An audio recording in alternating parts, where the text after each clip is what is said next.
A'udzu billahi minasyaitonir rajim. Bismillahirrahmanirrahim. Assalamualaikum warahmatullahi wabarakatuh.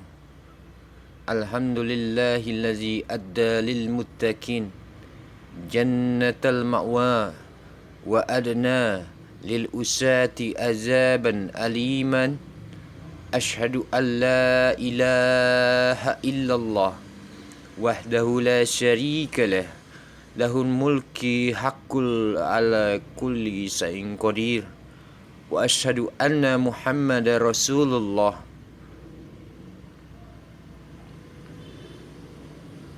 Sadiqul akfa. Allahumma salli wa sallim wa barik ala sayyidina Muhammadin wa ala alihi wa sahbihi wa man tabi'a hudah. Amma ba'du.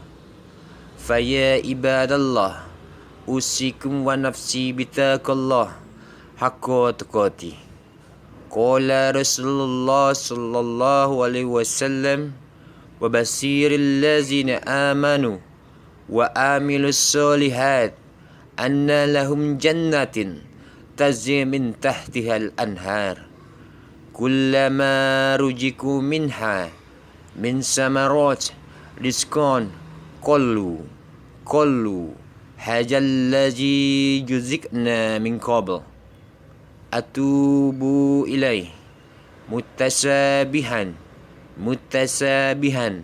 walhum fiha azwajum mutahharah wa hum fiha khulidina. Sadaqallahul azim. Hadirin jamaah Jum'ah yarhamukumullah.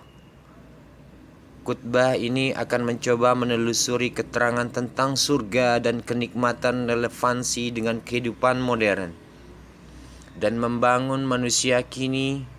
Kita tidak bisa menghapus firman Allah yang berbunyi, wa basirinna amanu wa amilus solihan anna lahum jannatin tajri min tahtihal anhar, yang artinya, dan sampaikanlah berita gembira kepada mereka yang beriman dan berbuat baik, bahwa bagi mereka disediakan surga-surga yang mengalir di sungai-sungai di dalamnya. Hadirin jamaah Jumat yarhamukumullah, ada sekitar 40 ayat Al-Quran yang berbicara tentang surga, selalu menyebutkan bahwa surga itu tajri min tahtihal anhar, mengalir sungai-sungai di bawahnya, atau di bawah surga mengalir sungai-sungai. Apa artinya hal ini? Artinya surga itu mempunyai kenikmatan sempurna, panorama indah, dan menjadikan Taman Rindang adalah rindang dengan adanya aliran air di sungai-sungai di bawahnya sungai. Apakah kita pernah berpikir bahwa dunia berpikir bahwa tempat kita hidup dan bernafas sekarang ini, kawasan dan lingkungan tempat tinggal kita akan menjadi bagus, indah dan bersih, mendatangkan kenyamanan bagi rohani dan jasmani serta rohani. Jika sungai-sungai mengalir air sewajarnya air, tidak kering dan tidak membawa banjir yang mencelakakan, dan selokan-selokan serta saluran air berfungsi air. Karena kalau kita menginginkan kehidupan yang baik di dunia, kita harus memfungsikan sungai sebagaimana fungsinya, mengatur aliran air dan irigasi dan air. Apakah isyarat ini pernah kita renungkan? Apakah hal ini tidak cocok dengan pembangunan dan kehidupan modern kehidupan? Lihatlah lembah sungai Nil di negeri Mesir negeri. Ia subur dan makmur karena aliran sungai Nil dan sungai Nil yang diatur demikian rupa dengan bendungan raksasa Aswan raksasa. Lihatlah Saudi Arabia. Di beberapa tempat di sana gunung pasir yang kering dan gersang kering telah berubah menjadi lahan pertanian yang hijau yang pertanian. Karena dialirkan air ke tengah-tengah padang pasir itu padang. Mungkin beberapa waktu mendatang, jemaah haji dari seluruh dunia akan bisa wukuf ke Batang Arafah, di wukuf di bawah naungan pohon-pohon rindang menyenangkan, rindang, dan akan menikmati kerindangan dan kehijauan dan kerindangan, tidak lagi menyaksikan bukit-bukit batu dan bukit, gunung-gunung gundul, serta panorama yang membosankan panorama. Lihatlah juga negeri Belanda, negeri yang hampir 30% kawasannya, 30% berada di bawah laut, menjadi negeri yang indah. Meskipun terkecil tetapi molek. Mengapa? Karena sistem irigasi yang baik dan mengatur aliran air dengan sungai-sungai, selokan dan terusan yang diatur sedemikian rupa sedemikian. Atau dengan kata lain, karena teratur aliran air teraturnya. Namun sebaliknya lihatlah Bangladesh, Sungai Gangga dan Brahmaputra yang belum bisa dikuasai pengaturan airnya. Pengaturan menyebabkan negeri itu sering dilanda banjir dilanda. Tidak mustahil di suatu saat sejumlah kota dan kawasan di negeri kita ini kita tenggelam oleh air karena tidak terlalu teraturnya aliran air dan tidak berfungsi sungai berfungsi. Indonesia adalah negara yang memiliki banyak sungai yang banyak. Sebagaimana contoh, beberapa banyak sungai di Indonesia yang bahkan di sekitar kita, tetapi sebagian besar rakyat besar penghuninya tidak menghargai sungai dan aliran air dan sungai. Orang seenaknya membuang sampah ke sungai, sehingga panorama kota menjadi tidak sedap dipandang. Maka karena sampah merapung dan berkeliaran dan merapung di mana-mana, sebagian orang seenaknya membuang sampah ke selokan dan saluran air ke selokan, sehingga menyebabkan air tersumbat air. Oleh seenaknya menimbuni selokan dan saluran air dengan tanah hingga aliran air pun terhenti air. Tergenarnya air menimbulkan lagi penyakit dan kekotoran di jalan-jalan. Padahal penduduk negeri di mayoritas muslim, agamis, dan beratus-ratus kali menggunakan ayat-ayat Al-Quran. Di setiap kesempatan membaca yang memberisikan tazri min tahtihal anhar. Hadirin yarhamukumullah, ini baru salah satu dari nikmat surga yang harus kita resapi. Sepotong ayat Al-Quran yang tertulis bukan tergores begitu saja begitu, tetapi ada maksud dan tujuannya bagi kehidupan bagi. Oleh sebab itu, bila manusia menginginkan hidup yang baik di dunia dan dengan lingkungan yang nyaman dan panorama yang indah, yang panorama bersih dari kotoran dan penyakit, fungsikan sungai, air, atur aliran airnya sehingga halnya surga, halnya nikmat yang mendatangkan kenyamanan. Desir air mengalir teratur mengalir akan menyanyikan lagu-lagu gembira dan menyejukkan perasaan.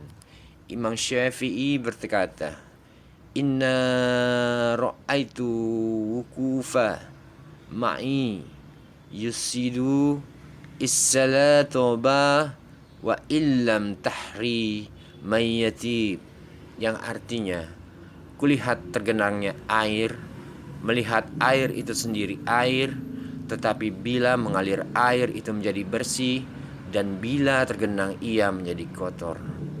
Hadirin kaum muslimin yarhamakumullah, nikmat surga yang kedua ialah nikmat rohani.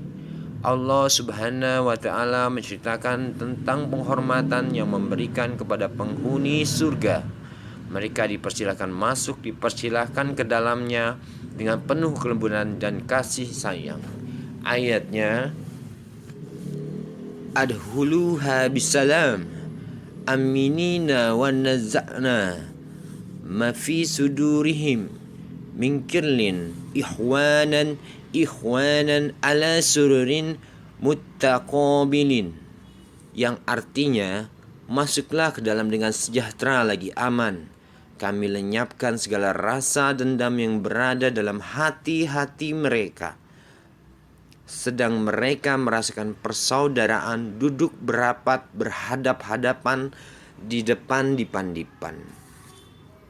Quo spiritual Al-His ayat 15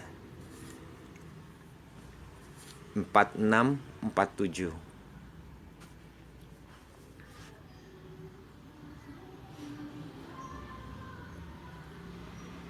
Hadirin muslim ya harmakumullah.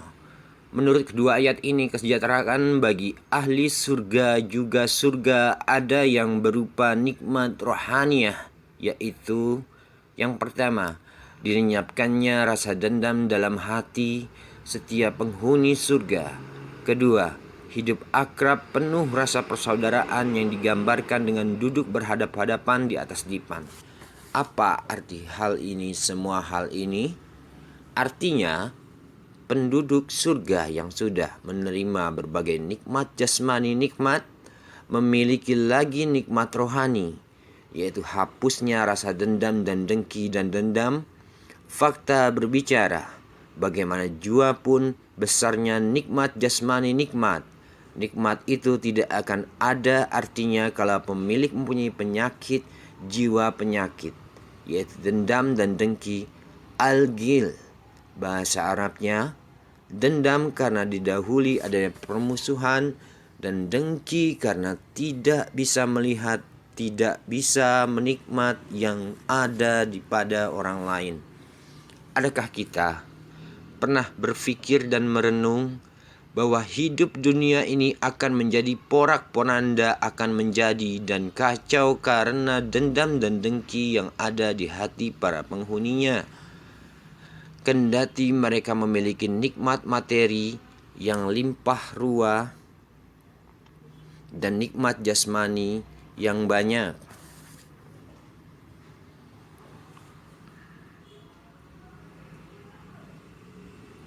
Bukankah dendam dan dengki menyebabkan saling menjatuhkan, baik dengan cara yang halus maupun yang halus dengan cara yang kasar? Rusaklah pergaulan karena dendam dan dengki dan dendam. Ketentraman berubah menjadi keonaran, kenikmatan menjadi kemelaratan, harta yang mendatangkan derita, tahta pun membawa bala, membawa tahta.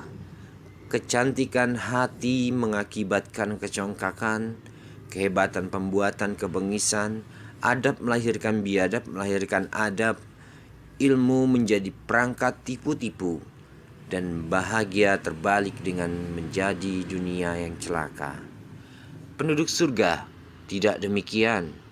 Hidup memang dipenuhi dengan nikmat rohani nikmat, tidak ada dendam dan dengki.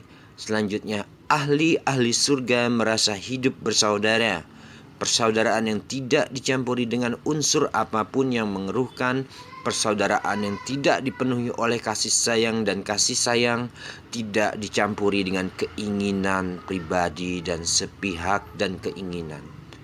Duduklah ahli surga-surga berhadapan di atas dipan. Alangkah tentramnya jika manusia jika dalam hidup itu, terutama antar umat Islam sendiri, menyelesaikan segala permasalahan yang dihadapi, yang permasalahan antara penduduk negeri ini, lebih para pejabat, para lebih dan para wakil rakyat. Duduk di forum-forum pertemuan, di forum-forum seminar, rapat, diskusi, dan berbagai kesempatan lainnya yang penuh kasih sayang penuh. Seperti halnya saudara surga berhadap-hadapan sebagai saudara dan kawan, dan bukan sebagai musuh dan lawan dan musuh sebagai.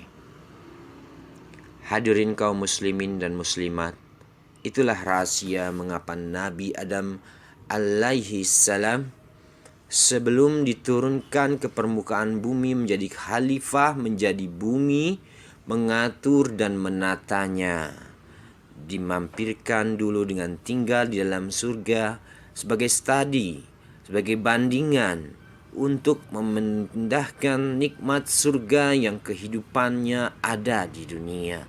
Demikianlah khutbah ini, semoga ada manfaatnya. Barakallahu walakum fi Qur'anin azim wa nafasi wa iyyakum bima fihi minal ayati wa zahri hakim wa taqabbal minna wa minkum tikawata innahu wasami'ul alim wa qur rabbal farham wa anta khairu rahimin wa aqulu qawli aza wa astaghfirullahi wa liwalakum fastaghfirullahu innahu huwal ghafurur rahim.